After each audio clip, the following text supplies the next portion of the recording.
Bienvenidos todos. De una manera especial le damos la bienvenida a don José Ignacio Munilla, obispo de Alicante, Orihuela, y que pues tiene la gentileza de dar este pistoletazo de salida de estas jornadas Talitha Cumi entre nosotros, nuestra comunidad parroquial San Ignacio de Loyola, este colegio San Ignacio de Loyola, y pues delante de los padres, de todos los que estáis vinculados de un modo o de otro a nuestra comunidad parroquial, para profundizar en esta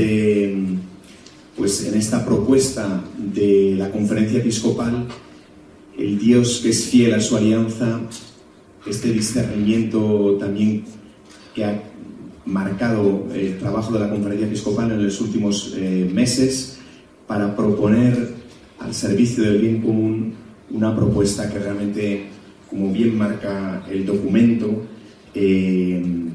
es abierta y sirva para un diálogo en este mundo plural, en este mundo pues de tanto desconcierto que nos ha tocado vivir, y en donde pues a través de estas circunstancias también Dios nos está llamando a nosotros pues a dar pasos.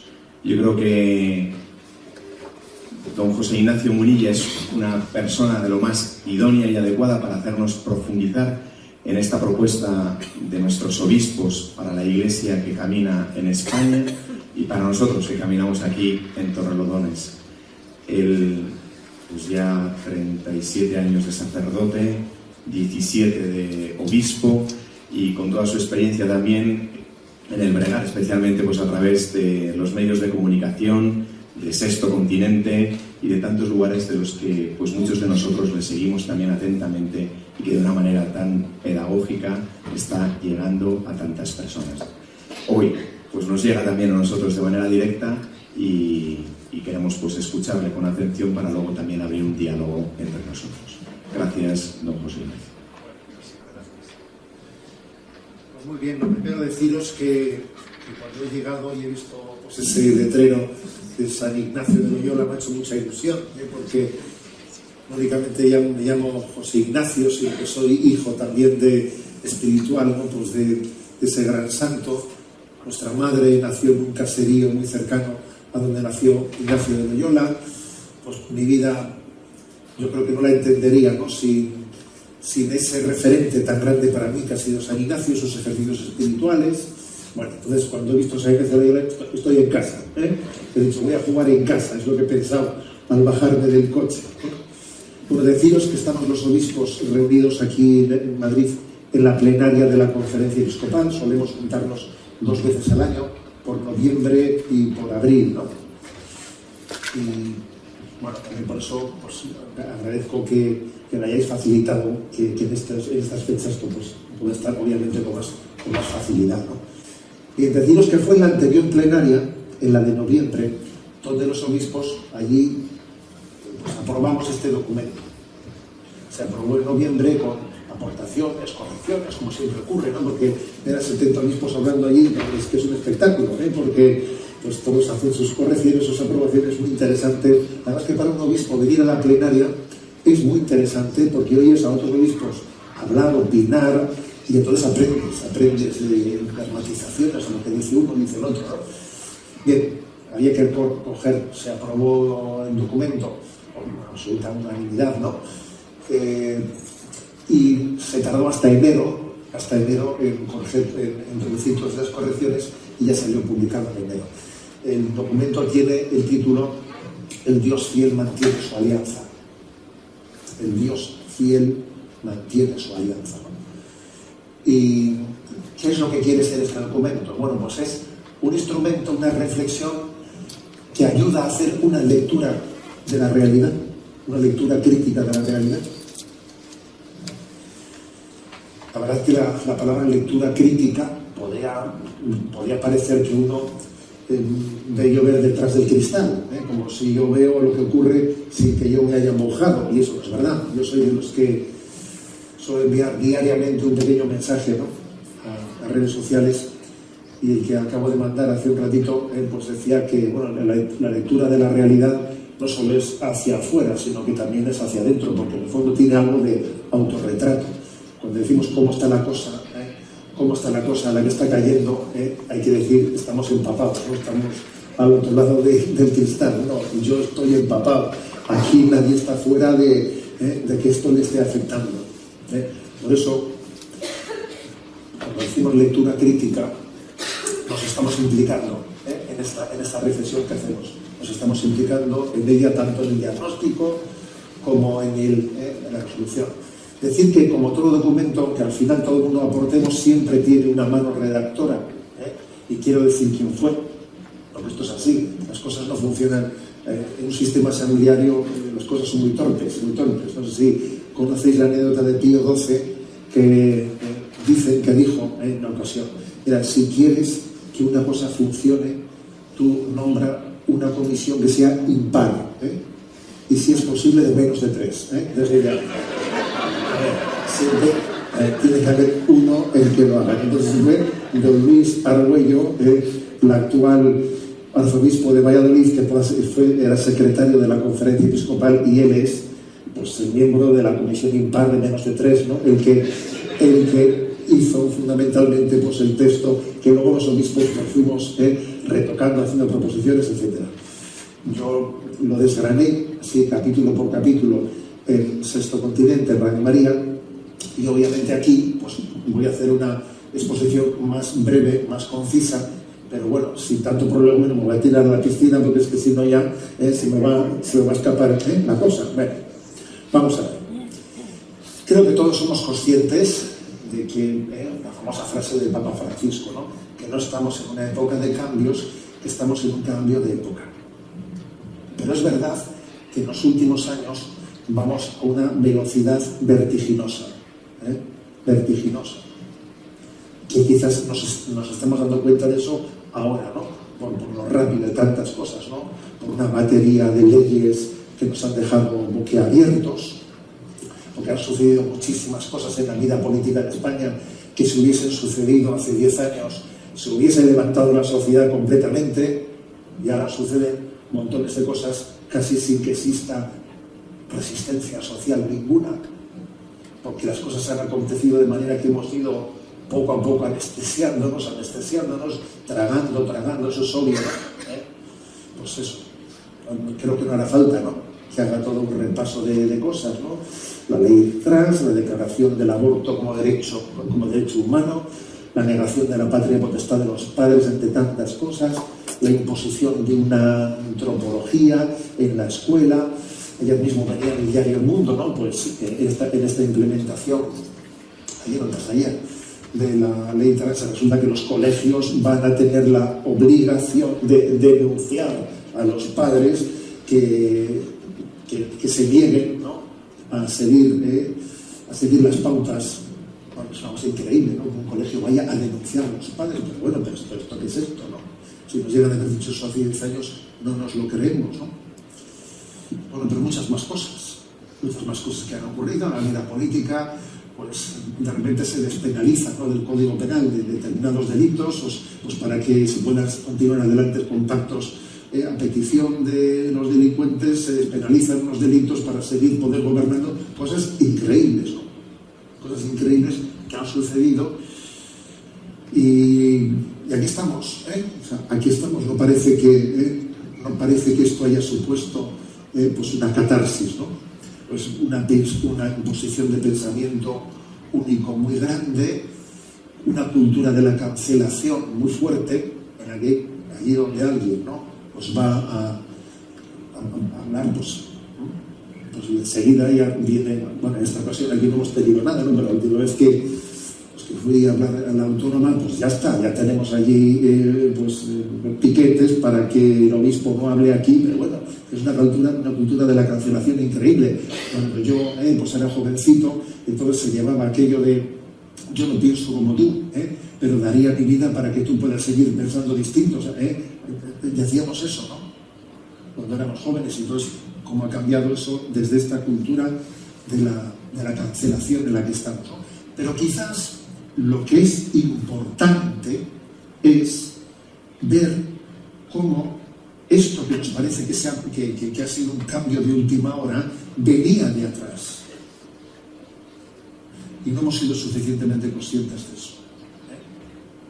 La crisis de la modernidad ante la que no hemos tenido capacidad crítica suficiente, venía de muy atrás. A mí, por ejemplo, me ha impresionado mucho en un programa de Sexto Continente de Radio María ir desgranando los pensamientos de Chesterton, ¿no? Cosa que he ido haciendo durante bastante tiempo. Bueno, es que, claro, que Chesterton dijese aquellas cosas hace prácticamente un siglo, los años 20, los años 30, es increíble. Es increíble que hace un siglo él pudiese tener esa capacidad crítica hacia la modernidad.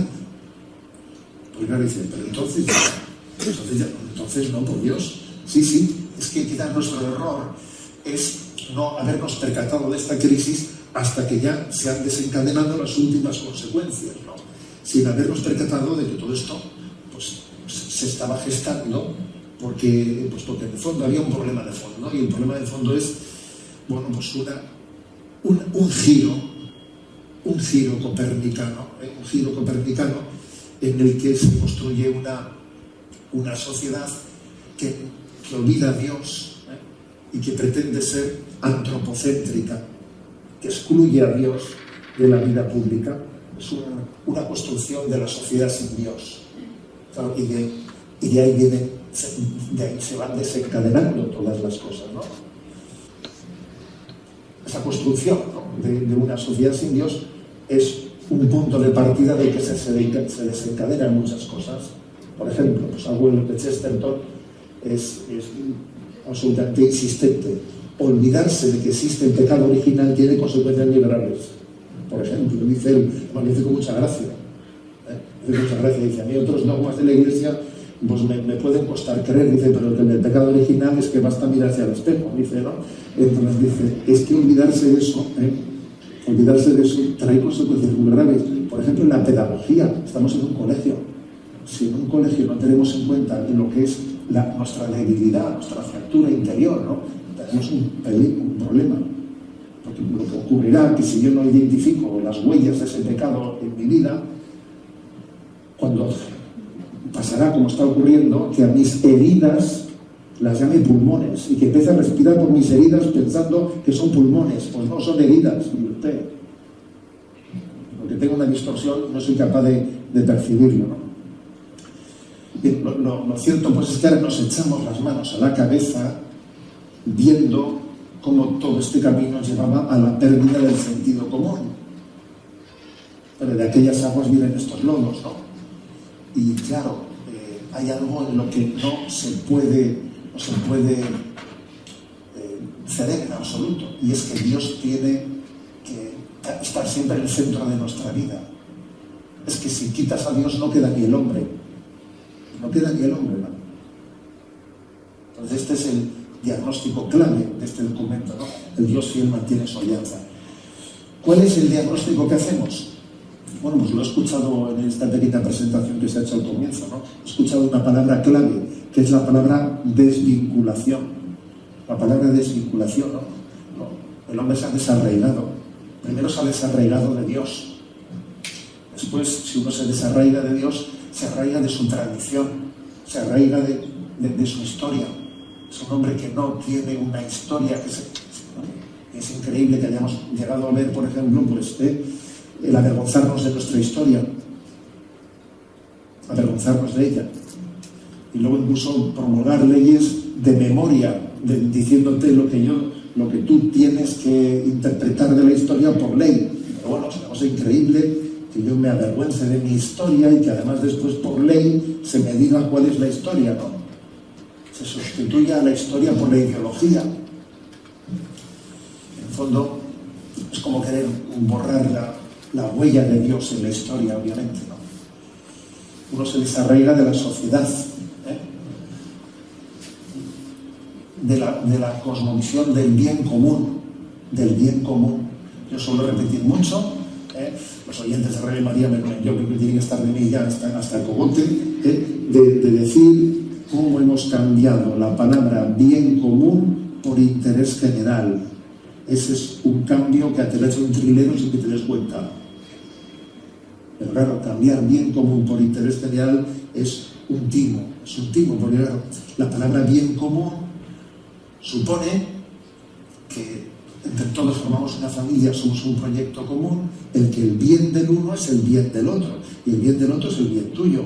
Existe, no puede existir una contraposición de intereses en la que hay un interés general que pretende ser el que sustituye, ¿no?, al bien común, un interés general en el que es el juego de las mayorías y de las minorías, el que no es que alguien tenga que sacrificar su bien porque eres minoría. Esa es una falsedad.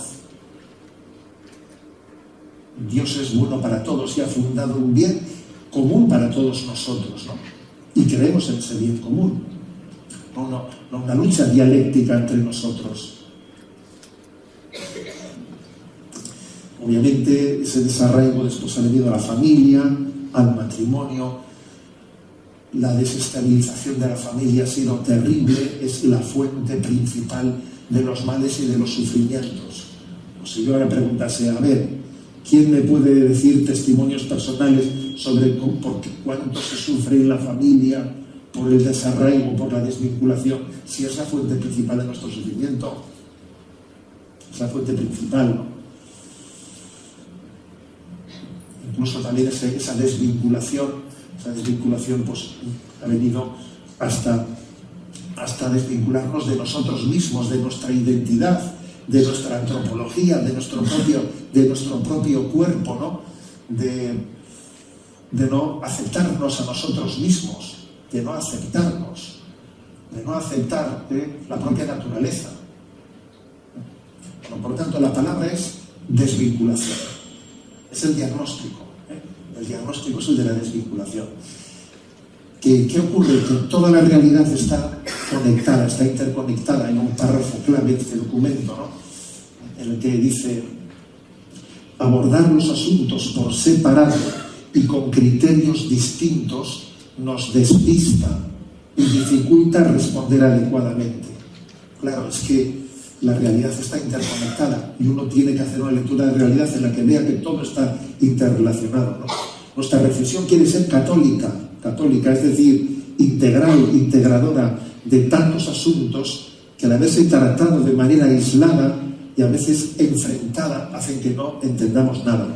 Lo mismo dice el Papa Francisco en Fratelli Tutti, dice en el número 34, sí, todo está conectado. Es difícil pensar que este desastre mundial no tenga relación con nuestro modo de enfrentar la realidad. Claro, todo está conectado, ¿no?, dice el Papa Francisco, dice este documento. Por eso la cosmovisión es muy importante, tener una cosmovisión. Por eso la doctrina social católica yo creo que es totalmente necesaria, porque la doctrina social católica responde a una visión íntegra de la realidad, no solo parcial. Dependiendo de nuestras sensibilidades, es posible que haya personas, por ejemplo, ¿no?, pues en ciertos ámbitos políticos que igual tengan más sensibilidad hacia los temas de familia y vida. En otros ámbitos sociales, pues católicos se tiene más sensibilidad hacia temas laborales, hacia temas de cooperación internacional, y parece que en mi cosmovisión ética cada uno se va como especializando, ¿no?, en determinados campos en detrimento de los otros, pero que estamos carentes de una visión de conjunto en la que entendamos que todo está conectado. Hay dos maneras de leer la Sagrada Escritura o de recibir la revelación de la Iglesia o la doctrina de la Iglesia. Dos maneras. Una primera es que yo, al leer la Escritura o al acceder al catecismo de la Iglesia Católica, la doctrina de la Iglesia, me siento identificado con algunos de esos aspectos, me centro en ellos, me centro especialmente en ellos porque con ellos me identifico y paso rapidito el resto. Claro.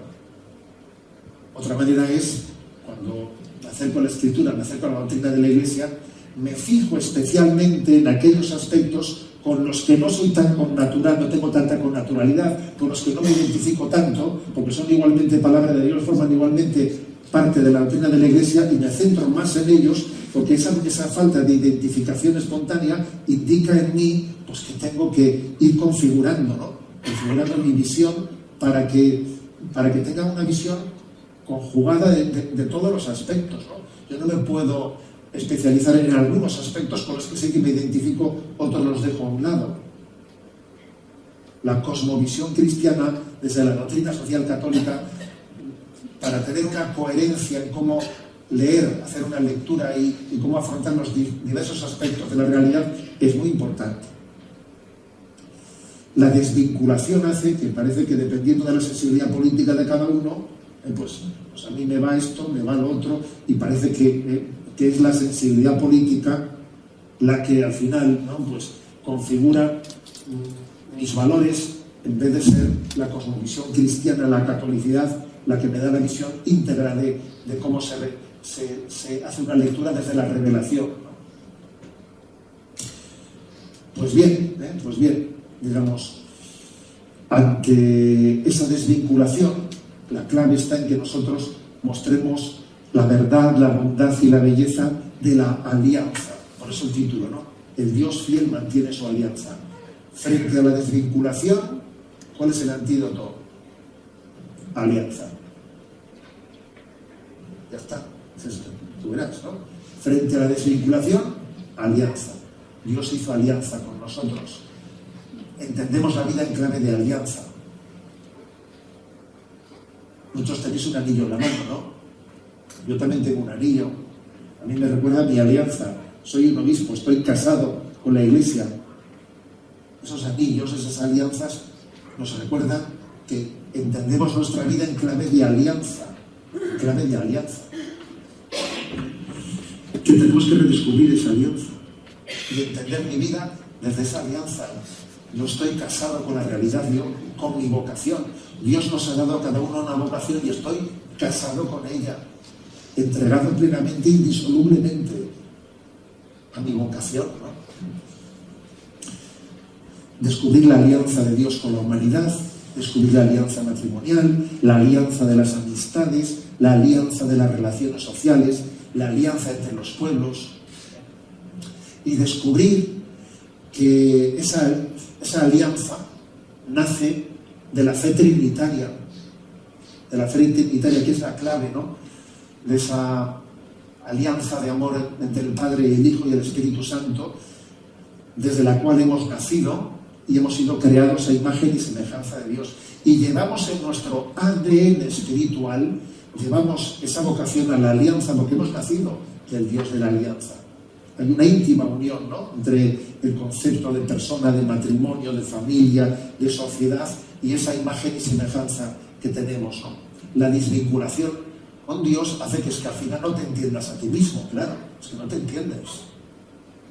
Uno, cuando no sabe de dónde viene ni a dónde va, es imposible pedirle que dé lo mejor de sí mismo. Y tú, solamente cuando uno sabe, cuando es consciente de su origen y su destino, entonces es cuando le puedes pedir que entregue su vida en una vocación de amor. Si no, pues no puede pedir peras al olmo, Por eso, ¿no?, es tan clave, tan clave. Entonces, en este status questionis, ¿no?, pues veamos la realidad.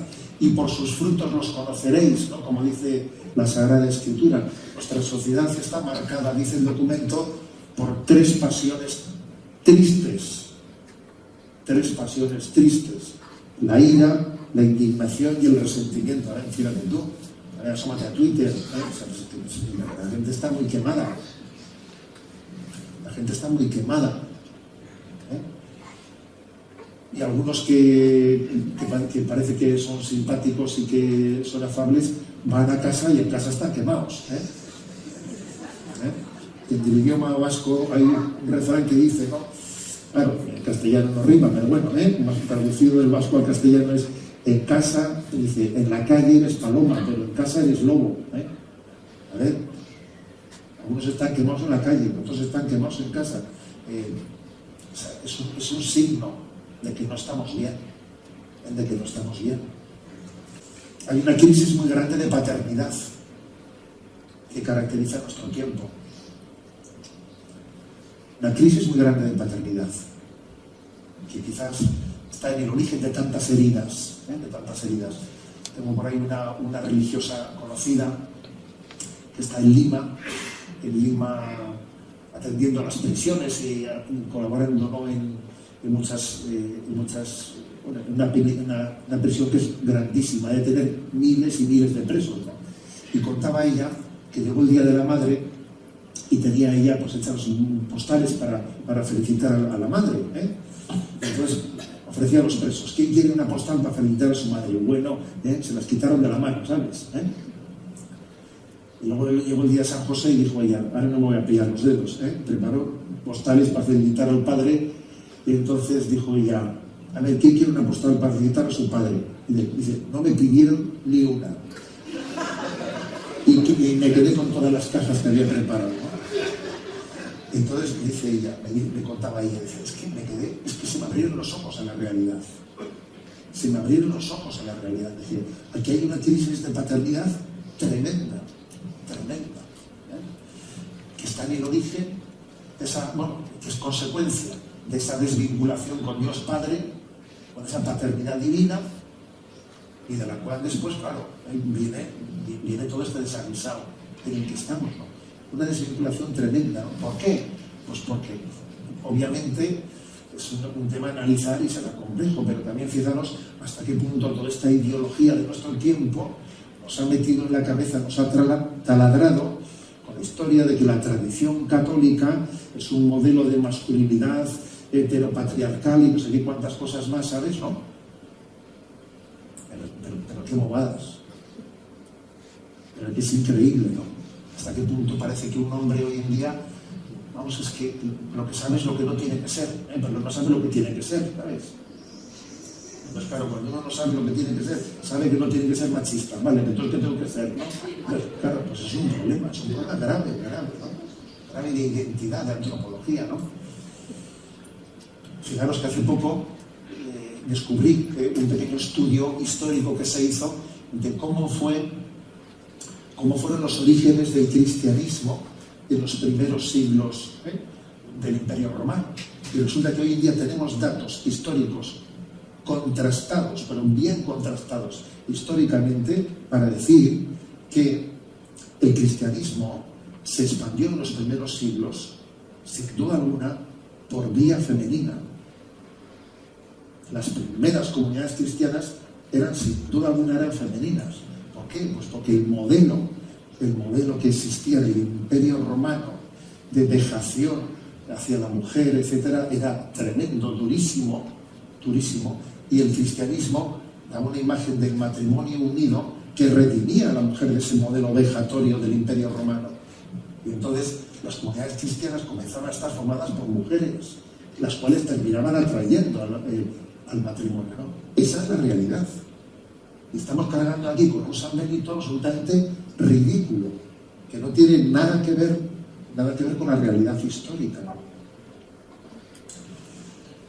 Por lo tanto, creo que esa es otra consecuencia de esta gran herida, ¿no? He hablado de la quemada, de la indignación, pero de la crisis de paternidad muy, muy grave, ¿no?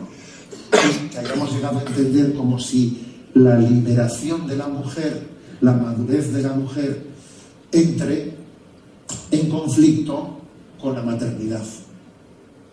La mujer necesita liberarse de la esclavitud de la maternidad, pues para poder crecer, para poder desarrollarse.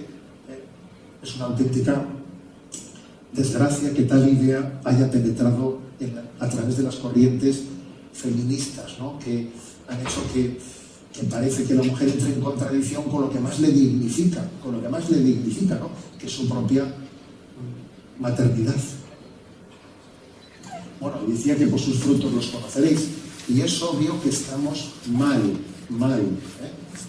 y que los problemas de salud mental son muy graves, y que este humus de la desvinculación en el que vamos creciendo, pues es un caldo de cultivo adecuado, pues para que al final pues muchísimos sufrimientos y trastornos se estén desarrollando, ¿no? Y por ejemplo es increíble que España sea el país primero en el mundo de consumo de muchísimos medicamentos psiquiátricos, comenzando por los ansiolíticos y muchos más.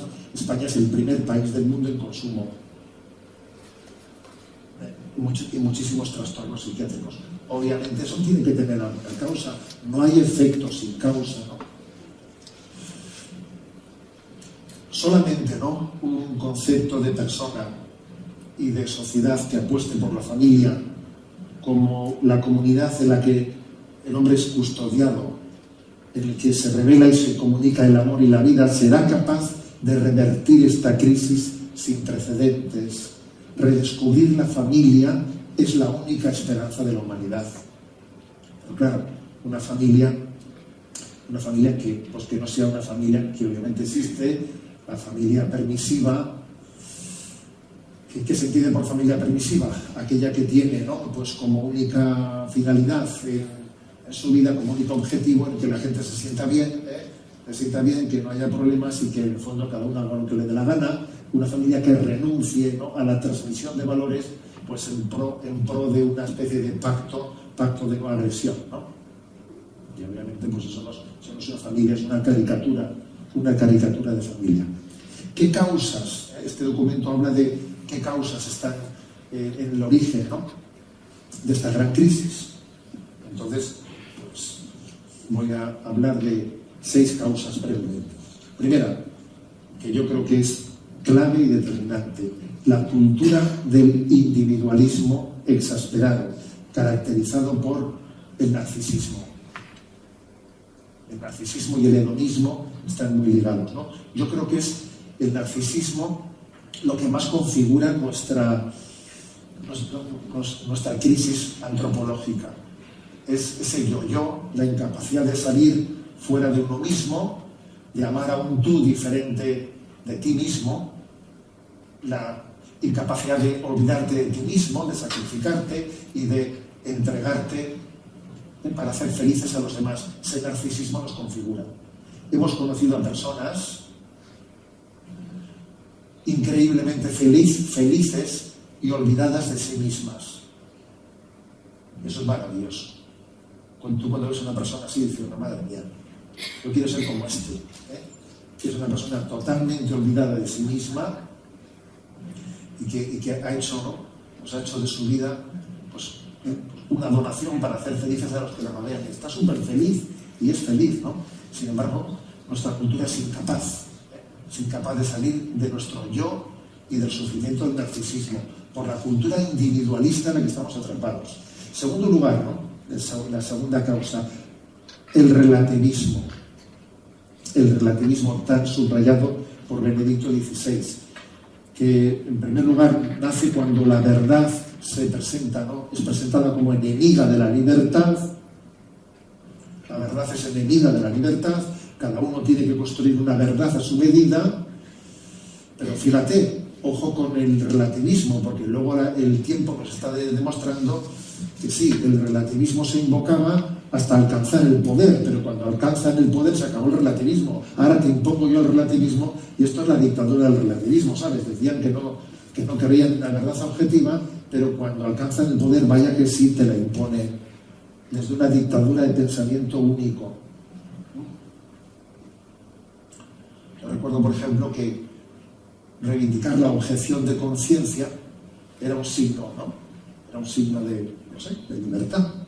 Pero hoy en día, precisamente, la objeción de conciencia es prohibida y perseguida. Oiga, usted invocó la objeción de conciencia hasta que tuvo la sartén por el mango. Cuando tiene sartén por el mango, se acabó la objeción de conciencia. Lo cierto es que el relativismo ha sido también una estrategia para el poder. La tercera causa de esta crisis, obviamente, es la ideología de género, ¿no?, que termina por dar un marco.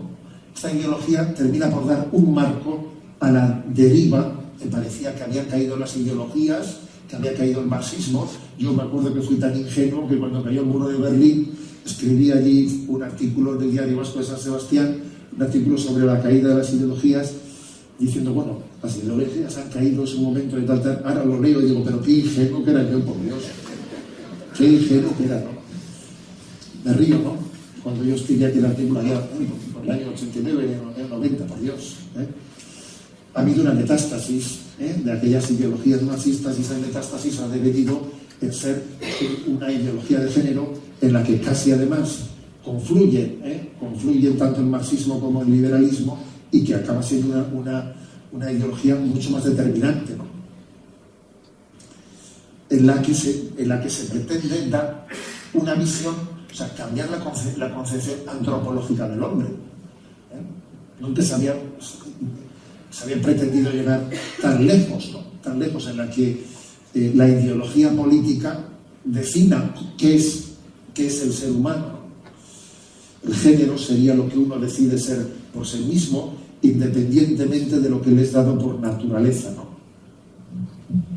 Ojo, que claro que en toda falsedad siempre hay algo de una verdad que hay que ser capaz de descubrir. En toda falsedad siempre hay alguna verdad, y es obvio que el magisterio católico reconoce que existe una dimensión cultural en la masculinidad y en la feminidad que hay que saberla educar adecuadamente. Claro que sí, ¿no?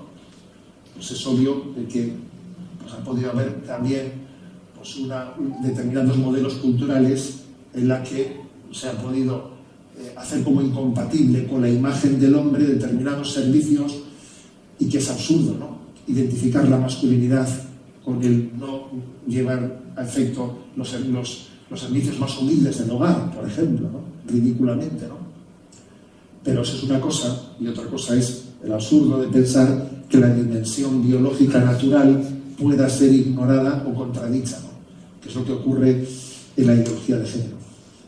La cuarta causa es, según dice este documento, la cultura de lo provisorio, fruto del emotivismo. La persona inmadura se queda en los estadios primeros de la vida emocional, sin llegar a establecer una verdadera comunión interpersonal. El amor pertenece a la esfera de los sentimientos volubles y no a la verdad. Claro, eso hace... Claro, Chesterton era tremendo. Chesterton decía,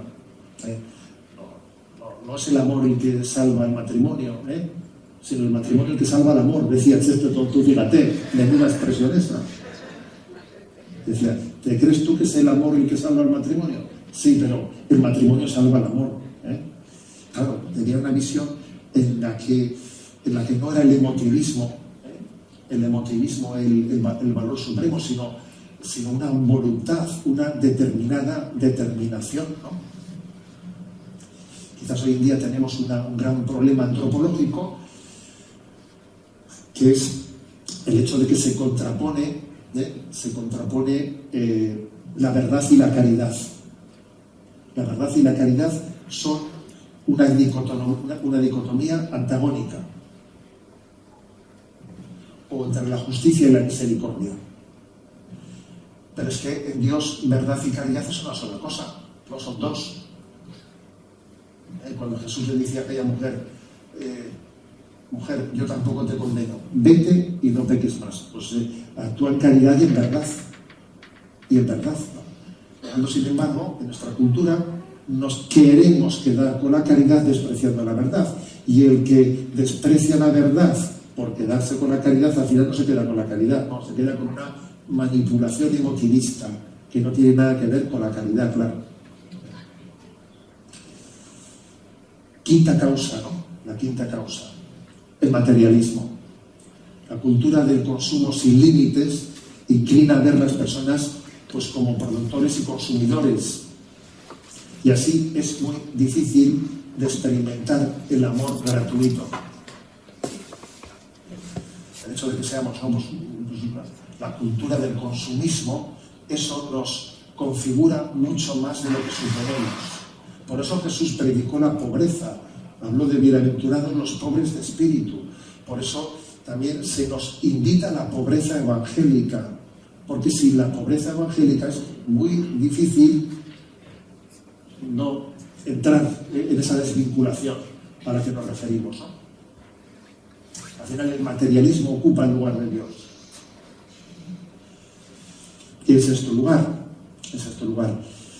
el debilitamiento de la fe en Dios y la práctica religiosa. Eso ha influido muchísimo. En estas décadas, poco a poco, la vivencia de la fe, la práctica religiosa, se ha ido poco a poco debilitando, y entonces Dios ha pasado pues, cada vez a ser más desconocido, ¿no? Y cuando el hombre no ora, si tú no tienes una relación fuerte con Dios, sin duda alguna, tu cosmovisión va a estar configurada no por el Evangelio, no por la revelación, sino por este mundo.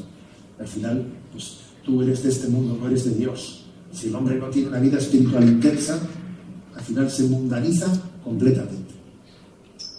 Entonces, todas estas causas son un poco soslayadas, son subrayadas, ¿no? En este documento para que hagamos una reflexión de qué manera nos han ido afectando. Luego dice causas legislativas y se pone el documento a examinar una por una todas esa cadena de leyes, porque claro, hay que decir que también las leyes configuran también el pensamiento de un pueblo con el paso del tiempo. Ya sabemos que lo legal y lo moral son dos cosas distintas ya, pero con el paso del tiempo, la legalidad configura también la visión moral, ¿no? Entonces, desde la ley de divorcio express, la de eutanasia, el matrimonio igualitario, la LOE, la ley de protección de la infancia, la modificación de la ley del aborto, la ley trans, la ley de nuevas realidades familiares, claro, son una batería de realidades que sin duda alguna acaban configurando, ¿no?, la cosmovisión del hombre. Bien, pero también vamos a decir lo siguiente. Vayamos ahora a mirarnos nosotros mismos, porque también el documento dice carencias eclesiales que puedan explicar esta gran crisis. Porque acaso nosotros, antes lo he dicho, si estamos pensando que la crisis está fuera de nosotros y que nosotros estamos al otro lado del cristal de la crisis, pues nos equivocamos, ¿no? Nos equivocamos. Entonces yo creo que la principal causa de la crisis a nivel eclesial es la secularización interna. Porque la secularización se nos infiltra en el seno de la Iglesia. Y la palabra reforma, que forma parte de nuestra tradición, se le cambia completamente de significado. Porque ¿qué había significado en la palabra, en la historia de la Iglesia, la palabra reforma? De toda la vida de Dios. ¿Qué entendió Santa Teresa de Jesús por reforma? Pues mira, lo que entendió fue volver al origen primero de la pureza en la vivencia de la Iglesia primitiva. Y por Santa Teresa de Jesús dijo, a descalzarse, venga, el descalzo, más penitencia, más oración, más ayuno, eso es la reforma. Y nosotros por reforma entendemos que hay que reformarse, nos venga, aire acondicionado, es que le hemos dado una vuelta a la palabra reforma. Es que la palabra reforma, que en la tradición de la Iglesia, de toda la vida de Dios, significó volver al amor primero y volver a la exigencia primitiva de la exigencia evangélica, nosotros la hemos hecho sinónima de mundanizarse. Y eso ha sido pues un pequeño desastre. También una mala comprensión del Concilio Vaticano II, como si el Concilio Vaticano II fuese una especie de apuesta por la mundanización. Pues no es cierto, en absoluto se puede extraer tal cosa del Concilio Vaticano II, pero es obvio que ha sido interpretado de esa manera. Nos hemos mundanizado. Menos oración, menos penitencia, vivimos más cómodamente, al final vamos asumiendo el pensamiento del mundo, y ese es nuestro mayor enemigo, nuestra secularización interna. Y la Iglesia puede tener muchas obras en las que no se sabe muy bien en qué se distinguen de las obras que no son católicas. Como dice, hay colegios en los que dice, ¿y este colegio de qué se diferencia del que no es católico? Pues bueno, no sé en qué se diferencia. Y esta obra de caridad que tenemos aquí con los pobres, ¿en qué se diferencia de otra obra de caridad que tienen unos que no son católicos? Pues no parece que se diferencia en nada, puesto que nos hemos secularizado internamente. Porque al final no es Jesucristo el hecho distintivo. Y entonces, creo que es nuestra principal autocrítica, que parece que hemos dejado a un lado a Jesucristo a la hora de pretender cristianizar el mundo. Y eso lo que ha supuesto ha sido que más bien hemos mundanizado el cristianismo en vez de cristianizar el mundo. La secularización interna es nuestro principal problema. Pero claro, también hay muchos más, ¿no? Y aquí en el documento, ya como estoy pasando con la hora, voy a ir a aterrizar, ¿no? Pero bueno, aquí se habla, por ejemplo, de las carencias en la iniciación cristiana. Algo está funcionando mal cuando hacemos la primera comunión o la gente se confirma y desaparece, diciendo, pues a ver, algo falla en la iniciación cristiana, porque más que iniciación es fin. Eso no es iniciación, tú, La carencia de la educación afectivo-sexual.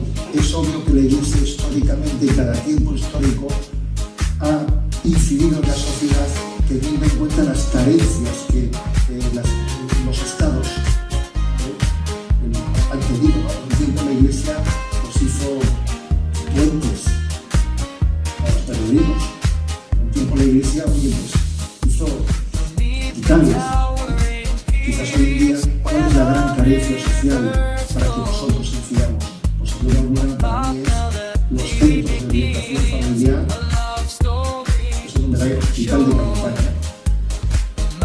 Los centros de orientación familiar. Y los cursos de enseñanza de educación afectivo-sexual es la incidencia más grande y más necesaria que tenemos en este momento.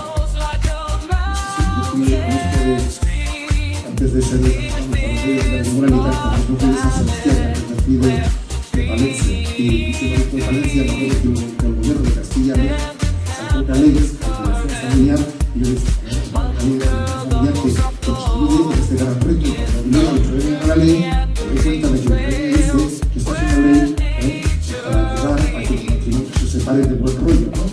Y dije, bueno, esto es posible, Y me acuerdo que pedí una cita con el consejero y le pregunté, oiga, ustedes han hecho una ley de mediación familiar no para ayudar a quienes intentamos que los matrimonios se reencuentren, sino para ayudar a separarse del buen rollo, a los que se quieren divorciar. Pero no sé, es que no se nos había ocurrido eso otro, no se nos había ocurrido. O sea, verdaderamente es la carencia que existe, ¿no? Creo que es la Iglesia Católica la que en este momento, en los centros de orientación familiar, aunque es cierto que los hemos descubierto como un lugar clave y necesario, no hemos llegado a popularizarlos. Aquí no hay nadie que no sepa lo que es Cáritas. Vete a la calle. Cáritas sabe todo el mundo qué es, sea católico o no sea. Pero le dices a uno, ¿sabes tú lo que es un COF, un centro de orientación familiar? No tiene ni idea. Eso le suena a alguien que está muy metido en la vida de la Iglesia. Incluso si haces una encuesta de los que van a misa el domingo, no lo saben ni la mitad. No hemos llegado a hacer de los centros de orientación familiar el lugar de primera línea en la que estemos plenamente familiarizados con ellos, en nuestros colegios. Todos los padres de un centro católico debieran de tener pleno conocimiento de lo que es un centro de orientación familiar. Tenían que tener la facilidad de acceder allí sin estar esperando a crisis ya mortuarias. Entonces ocurre así, que vamos ya cuando estamos muertos.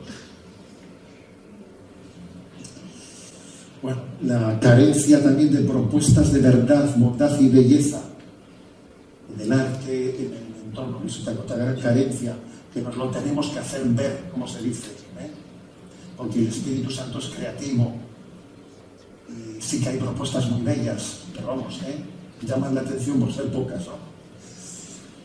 La carencia en la falta de acompañamiento en situaciones irregulares. Somos conscientes de que las situaciones irregulares, y las heridas, hay que acompañarlas.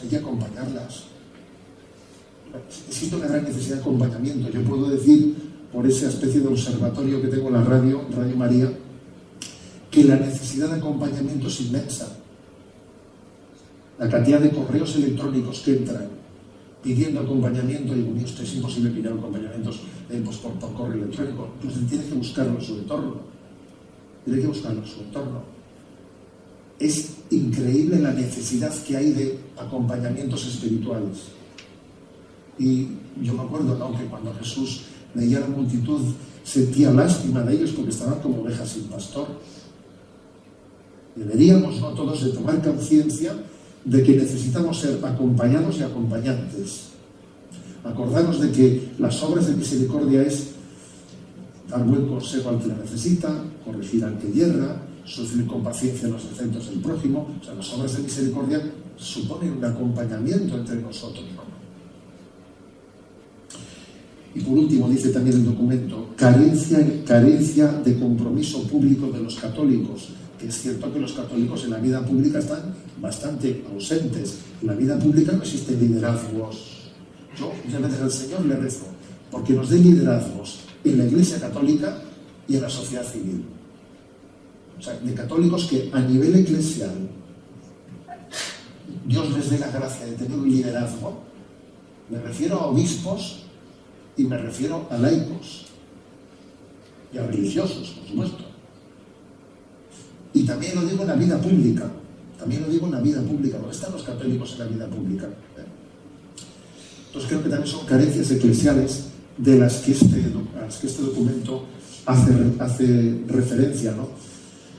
Para concluir diciendo que nuestra propuesta está en subrayar, ¿no?, nuestra conciencia de que hemos nacido del amor de Dios Trino, que tenemos que redescubrir la antropología y la familia desde las huellas que en ella han quedado inscritas por ese proyecto de amor en el que hemos sido creados, subrayar cuáles son las propuestas prioritarias para el bien común y hacer una propuesta final de diálogo con la sociedad, como tú decías antes, ¿no?, que también este documento es una propuesta de diálogo para que hablemos de las cosas. Yo, por ejemplo, ¿no?, cuando ocurren cosas como estas que han ocurrido de que es la ley del aborto, la sentencia del Tribunal Constitucional y todo esto, en ciertas tertulias radiofónicas, no voy a decir nombres, ¿no?, pero bueno, ciertas tertulias radiofónicas, yo me ponía frito cuando escuchaba, no hay que entrar en esas polémicas, porque aquí esto es una especie de intento de distraer la atención de donde están los problemas políticos. A ver, perdón, hablemos de estas cosas, abordemos los temas antropológicos, abordémoslos. A veces nos sentimos incómodos con los temas antropológicos y lo que queremos es únicamente hablar de conveniencias y de encuestas electorales. A ver, que nos importa un rábano las encuestas. Actuemos en verdadera conciencia de que tenemos que buscar el bien que está inscrito en la naturaleza y que en el fondo es un bien común para todos nosotros, ¿no? Bueno, por ello, os invito a que os podáis acercar a este documento. Está a vuestra disposición en la página web de la Conferencia Episcopal. El Dios fiel mantiene su alianza. Son unos 110 folios, unos 120. Pero creo de verdad que es un punto de arranque, un punto de partida para reflexionar qué nos pasa. Porque claro, no sabemos lo que nos pasa y eso es lo que nos pasa, que es bastante grave, que no sabemos lo que nos pasa. Claro, no tener capacidad de hacer un análisis de la realidad es muy grave. Claro, porque entonces ¿cómo abordas una crisis si no tienes capacidad de lectura crítica frente a ella, ¿no? Bueno, pues ahí os dejo, no creo que sea hermosísimo el título. El Dios fiel mantiene su alianza, diciendo, a ver, con la que está cayendo, Dios no se arrepiente de haber hecho su alianza con nosotros. Dios la renueva, como si este fuese el primer día, ¿no? Y te dice a ti y a mí que espera de nosotros, ¿no?, que llevemos adelante esta alianza que tenemos cada uno con nuestro anillo, con nuestra alianza, ¿no?, que la llevemos adelante, pues para que la alianza que Dios ha hecho de amor con nosotros pues la encarnemos y la continuemos hasta el final de los tiempos. Muchas gracias.